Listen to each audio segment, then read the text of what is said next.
우리가 오늘 함께 살펴볼 본문은 베드로가 순간적인 위기를 벗어나기 위해서 주님을 모른다고 3번이나 부인했던 사건이 기록이 되어 있습니다. 주님께서 신문 당하시기 위해서 잡혀가셨을 때 베드로는 뭘 하고 있었을까요? 마태복음 26장 58절 보시면 기가 막힌 한 단어가 등장합니다. 베드로가 멀찍이 예수를 따라 대제사장의 집들이까지 가서 그 결말을 보려고 안에 들어가 하인들과 함께 앉아 있더라. 베드로가 멀찍이 주님을 따라간 이유가 뭘까요? 그 결말을 보기 위해서였습니다. 예수님의 최후 결말이 어떻게 될 것인가, 이것이 베드로의 관심이었습니다. 그런데 대제사장의 집들까지 따라간 베드로는 그 자리에서 여종의 질문을 받기 시작합니다. 69절 보시면 베드로가 바깥들에 앉았더니 한 여종이 나와 이르되 너도 갈릴리 사람 예수와 함께 있었도다 하거늘. 이 여종의 질문에 베드로가 어떻게 대답했을까? 70절 보시면 베드로가 모든 사람 앞에서 부인하여 이르되 나는 네가 무슨 말을 하는지 알지 못하겠느라. 베드로는 아마 그 자리를 피하고 싶었던 것 같습니다. 성급히 피하는 베드로를 향해서 다른 여종이 사람들에게 말하기 시작합니다. 71절입니다. 앞문까지 나아가니 다른 여종이 그를 보고 거기 있는 사람들에게 말하되 이 사람은 나사렛 예수와 함께 있었도다. 베드로는 그 말을 듣고 그 자리에서 맹세까지 하며 부인하기 시작합니다. 72절 보시면 베드로가 맹세하고 또 부인하여 이르되 나는 그 사람을 알지 못하노라. 그러자 조금 후에 사람들이 베드로를 향해서 너의 말투를 들으니 나사렛 예수와 함께 있었던 사람이 틀림없다고 이야기했습니다. 베드로는 어떻게도 대답했을까요? 74절 보시면 그가 저주하며 맹세하여 이르되 나는 그 사람을 알지 못하노라니 곧 닭이 울더라. 베드로의 3번에 걸친 이 부인은 예수님께서 말씀하신 대로 그대로 이루어졌고 베드로는 주의 말씀을 생각하며 통곡의 눈물을 흘리는 장면이 75절에 기록이 되어 있습니다. 75절은 같이 읽어봤으면 좋겠습니다. 시작. 이에 베드로가 예수의 말씀에 닭 울기 전에 네가 3번 나를 부인하리라 하시면 생각나서 밖에 나가서 심히 통곡하니라. 아멘. 오늘 본문의 말씀을 통해 하나님께서 우리에게 들려주고 계시는 메시지가 무엇일까 함께 나누며 은혜를 받기 원합니다. 첫째, 믿음이라고 하는 것은 사람의 의지와 결단으로 되는 것이 아니라 성령의 능력을 의지해야 우리의 믿음이 바로 세워진다는 사실입니다. 베드로가 3번 부인하는 장면에서 사람이라는 존재가 얼마나 비겁하고 얼마나 연약한 존재인지를 보여주고 있습니다. 베드로가 주님을 부인하기 전에 했던 말이 있죠. 마태복음 26장 35절 보시면 베드로가 이르되 내가 주와 함께 죽을지언정 주를 부인하지 않겠나이다 외쳤습니다. 베드로의 자신감을 보여주고 있습니다. 그러나 사람의 의지, 사람의 결단이 얼마든지 변할 수 있다는 것을 보여주는 사람이 베드로입니다. 자, 69절 보시면 한 여종이 베드로에게 말을 거는 장면이 나옵니다.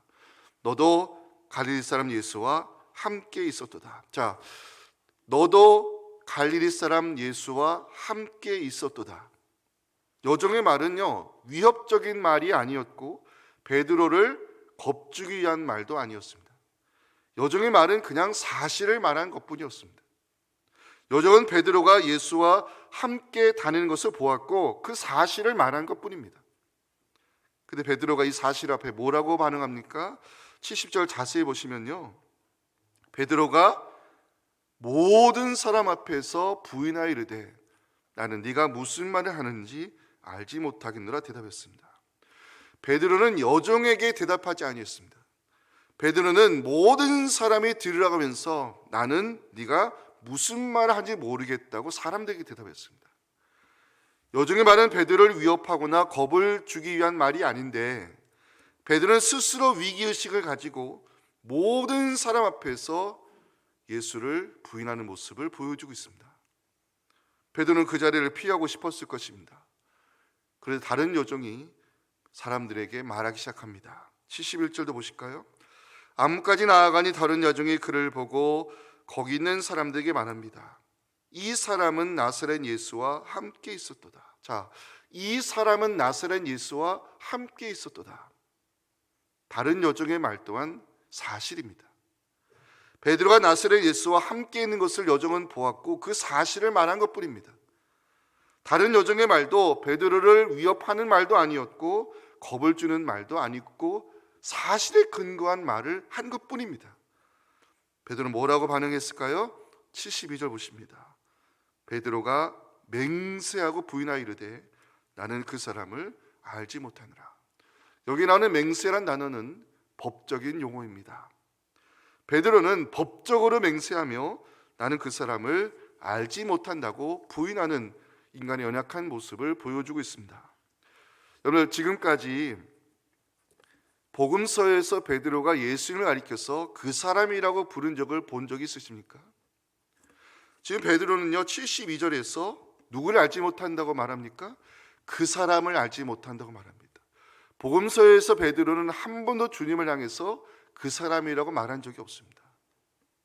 베드로가 주님을 가리켜서 그 사람이라 부르는 것은 주변에 있는 사람들에게 예수님을 경멸하는 태도를 보여주기 위함입니다. 베드로는 예수님을 가리켜서 그 사람이라 부르면서 철저히 자신을 예수님과 분리시키는 인간적인 의도를 드러내고 있습니다. 사람의 위기를 벗어나기 위해서는 명백한 사실에 대해서도 얼마든지 부인할 수 있다는 사실, 얼마든지 신앙의 양심을 저버릴 수 있다는 사실, 베드로가 보여주고 있습니다. 그러자 주변에 있는 사람들이 베드로에게 말하기 시작합니다. 73절, 조금 후에 곁에 섰던 사람들이 나와 베드로에게 이르되 너도 진실로 그 도당이라, 내 말소리가 너를 표명한다 말했습니다. 아마 베드로는 이 순간 최고의 위기를 느꼈을 것입니다. 왜냐?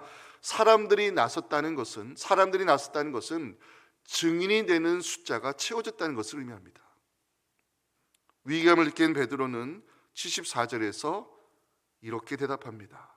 그가 저주하며 맹세하리되 나는 그 사람을 알지 못하노라. 베드로는 자신을 저주하며 맹세까지 하며 그 사람을 알지 못한다고 이야기합니다. 저주한다는 것은 자신의 말이 사실이 아니면 하나님께서 내게 벌 위에 벌을 내리셔도 좋다는 이런 호언장담입니다. 베드로의 이 변해가는 모습을 보면서 여러분들은 어떤 생각이 드십니까? 주님을 향해서 그 사람이라 부르는 베드로, 자신을 저주까지 하며 사실에 대해서 부인하는 베드로, 과연 우리는 베드로를 향해서 비난의 화살을 날릴 수 있을까요? 상황을 벗어나기 위해서는 얼마든지 진실을 부인하는 베드로, 이 위기를 벗어나기 위해서는 얼마든지 신앙의 양심을 저버릴 수 있는 베드로, 사실은 우리의 모습을 보여주고 있는 것입니다. 사람의 의지가 대단한 것 같지만 상황이라는 벽 앞에서는요 얼마든지 자신의 믿음을 감출 수 있는 것이 이게 인간입니다. 베드로의 변질되는 모습을 보면서, 베드로의 비겁하고 연약한 모습을 보면서 우리는 어떤 생각을 가져야 될까요?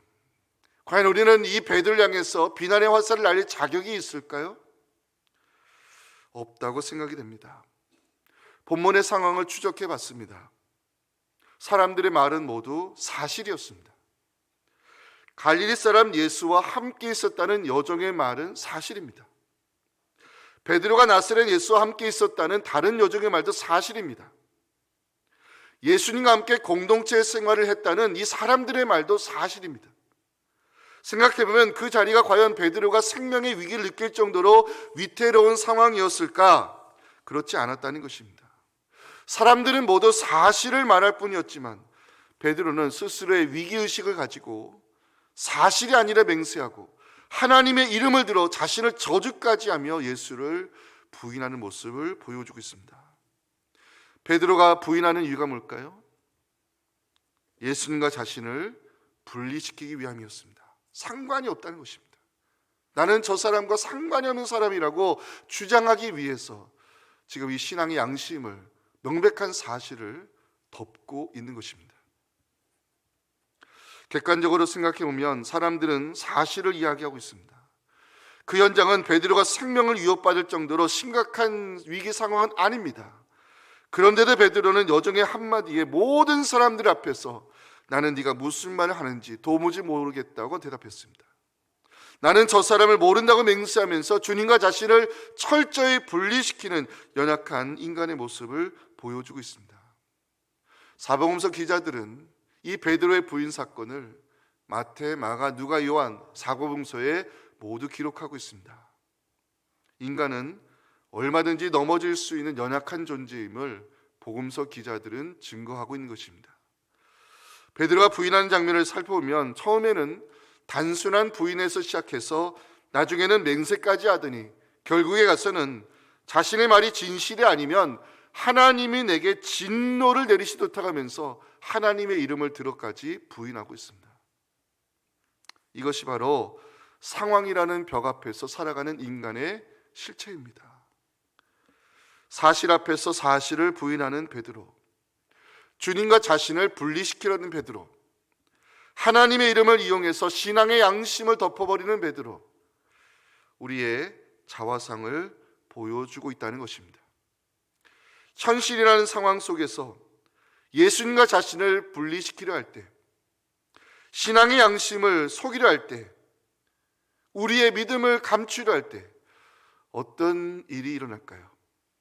마태복음 10장 32, 33절 함께 읽겠습니다. 시작.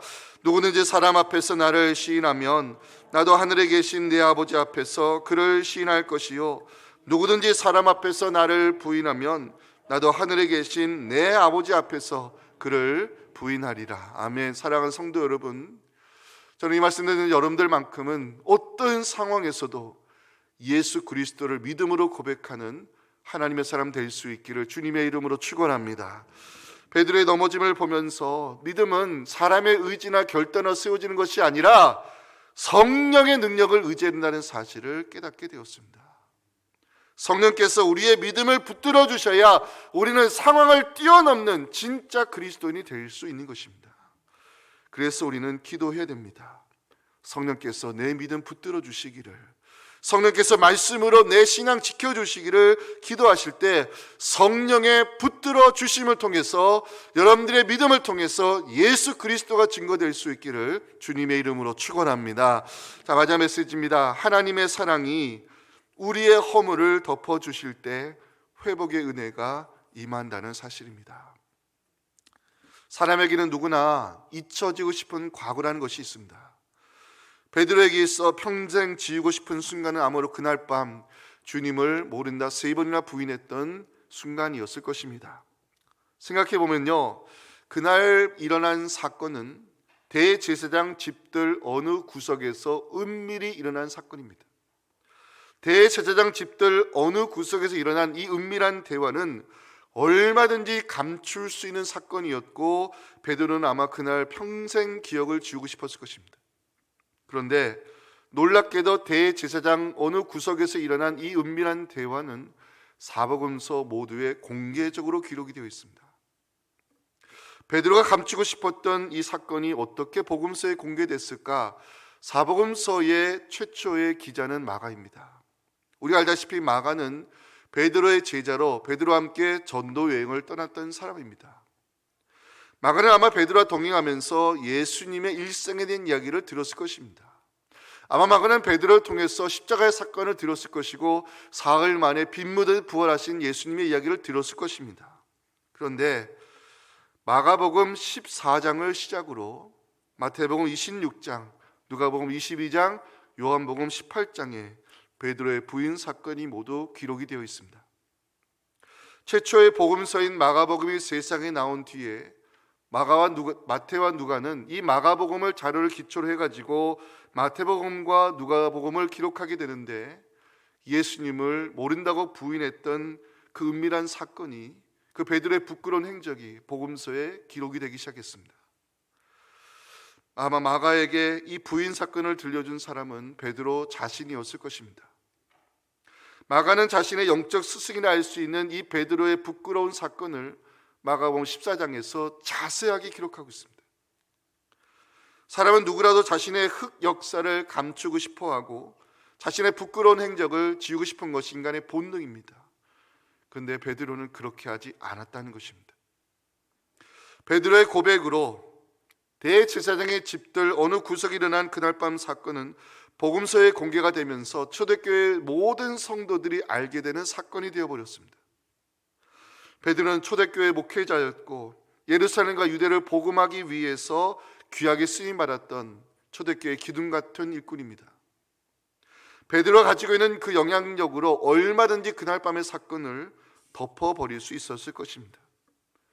하지만 베드로는 그렇게 하지 않았습니다. 베드로가 이 부인 사건을 공개한 이유가 무엇일까를 고민해 봤습니다. 그 과정을 추적하면서 함께 은혜를 나누기 원합니다. 예수님께서 십자가에 죽임을 당하시고 사흘 후에 부활하신 이후에 이 부활의 기쁜 소식을 누구에게 알리라 말씀하는 것을 주목해 보셔야 됩니다. 마가복음 16장 7절을 함께 읽겠습니다. 시작. 가서 그의 제자들과 베드로에게 이르기를 예수께서 너희보다 먼저 갈릴리로 가시나니 전에 너희에게 말씀하신 대로 너희가 가서 거기서 배우리라 하신지라. 주님은 여기서요 베드로의 이름을 따라 언급하시면서 부활의 소식을 베드로에게 전하라고 말씀하십니다. 또 하나 고린도전서 15장 4절과 5절도 보시면 장사 지낸 바 되셨다가 성경대로 사흘 만에 다시 살아나사 게바에게 보이시고 후에 12제자에게 부활의 몸을 보이셨습니다.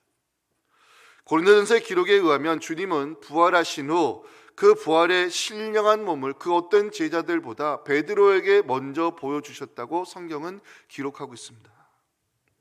주님은 부활하신 후 말씀하신 대로 갈릴리로 가셨고 베드로를 만나 주셨습니다.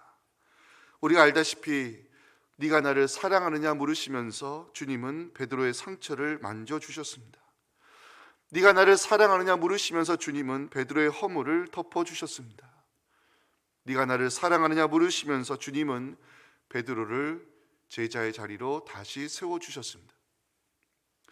베드로는 주님과의 만남을 통해서 자신의 허물을 덮어주시는 십자가의 사랑을 체험하게 되었습니다. 베드로는 주님과의 만남을 통해서 다시 회복시켜 주시는 십자가의 능력을 경험하게 되었습니다. 그 은혜와 사랑을 알게 된 베드로는 지난날의 허물을 감추고 싶지 아니했습니다. 아니 감출 이유가 없었습니다. 아니 알려야 되겠다고 생각을 했습니다. 나의 부끄러움을 덮어주신 십자가의 사랑, 나를 다시 회복시켜 주신 십자가의 능력, 베드로는 전하고 싶었습니다. 그 베드로가 부활의 주님을 만난 이후에 자신의 생명을 온전히 주님께 맡기며 예수 그리스도를 증거하는 사도로 헌신했을 때 베드로가 순교 당하기 전 베드로전서의 말씀을 기록할 때 아마 이 말씀을 기록할 때 베드로는 뜨거운 눈물을 흘리지 아니했을까 생각됩니다. 이 베드로의 마음을 가지고 베드로전서 4장 8절 말씀을 우리 두 번 같이 읽었으면 좋겠습니다. 시작. 무엇보다도 뜨겁게 서로 사랑할지니 사랑은 허다한 죄를 덮느니라. 한번 듣겠습니다. 무엇보다도 뜨겁게 서로 사랑할지니 사랑은 허다한 죄를 덮느니라. 아멘. 주님의 덮어주시는 사랑이 베드로의 과거를 덮어주셨습니다. 주님의 덮어주시는 은혜가 베드로를 다시 회복시켜 주셨습니다. 오늘 말씀을 준비하며 설교 제목을 덮어주시는 사랑으로 정했습니다. 사랑하는 성도 여러분, 십자가의 보혈만이 우리의 죄와 허물을 덮어줄 수 있음을 믿으시기 바랍니다. 십자가의 사랑만이 우리의 부끄러운 과거를 덮어줄 수 있음을 믿으시기 바랍니다. 우리의 연약함을 덮어주시는 것은 십자가에 나타난 하나님의 능력밖에 없음을 믿으시기 바랍니다. 오늘 이 한 주 동안 함께 기도하며 십자가의 주님을 붙드실 때 무엇보다 하나님 십자가에 나타난 그 하나님의 능력을 통해서 우리의 연약함, 우리의 부족함을 십자가의 사랑과 은혜로 덮어주시기를 기도하실 때 그 덮어주시는 사랑을 통해서 우리의 무너진 모든 것들이 다시 회복되는 성령의 역사 일어나기를 주님의 이름으로 축원합니다. 지금은 우리의 허물과 죄를 십자가의 보혈과 사랑을 덮어주시는 우리 구주 예수님의 은혜와 우리의 기도를 통해 이 땅의 아픔을 치유하시는, 회복시키시는 하나님 아버지의 크신 사랑과 성령의 역사하심이 오늘 주신 이 귀한 말씀으로 내게 들려주신 복음을 깨닫고 나의 아픔과 나의 상처와 우리 가정의 연약함과 부족함을 은혜로 덮어주시는 그 하나님의 사랑을 체험하며 주께 영광 올려드리기 원하는 우리 사랑하는 성도들의 가정의 기도 제목들과 이제 시작되는 이 집회 일정 가운데 영원토록 함께 하시기를 주님의 이름으로 간절히 축원하옵나이다. 아멘.